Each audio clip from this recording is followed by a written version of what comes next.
মানে বড়দিন মানে একটু উপহার দেওয়া নেওয়ার পালা। তো আমি মানে কয়েকজনের নাম বলবো ইন্ডাস্ট্রি, তাদেরকে তুমি কি উপহার দিতে চাও? ব্যাস। এটা বেটার ছিল যদি তারা আমাকে দিত একটু। তুমি সবসময় তো আচ্ছা ঠিক আছে, বড় মনের মানুষ। এইটাই এই বলে এনিওয়ে, আচ্ছা ঋতুদি।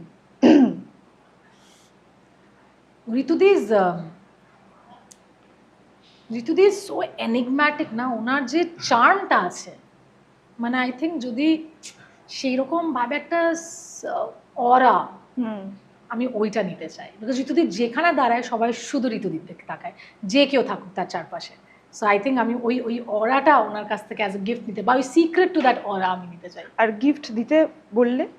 ও সরি, দিতে হবে না, নিয়ে নে Sorry, আমি ভুলে গেছি, আমি না না, ইটস ওকে। ঋতুদির থেকে তো ট্রে নেওয়াই যেতে পারে। ঋতুদি, হ্যাঁ হ্যাঁ।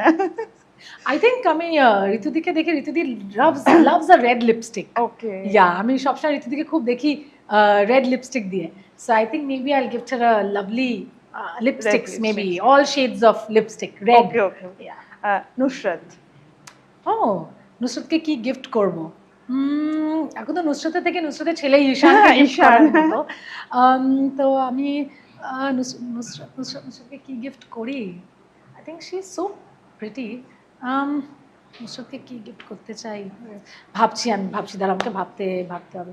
আমি মেবি আমার মনে হয় নুসরাত এত স্টানিং একজন, তো মেবি আমি ওকে একটা অ্যান আউটফিট যেটা আমি আমার মনের মতো স্টাইল করবো, because I think Nusrat is very hot. So maybe আমি নুসরাতকে স্টাইল করবো, সেরকম একটা আউটফিট আমি নুসরাতকে ক্রিসমাসে গিফট করতে চাইবো। রামকমল।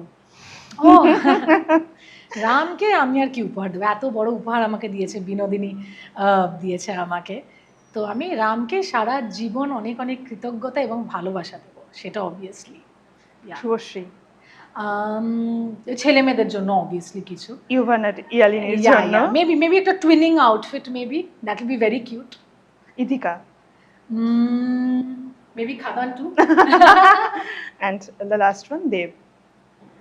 তো ওকে তো বার্থডে গিফট দিতে হবে, কি হবে? এই ডাবল গিফট আর কি, সময়।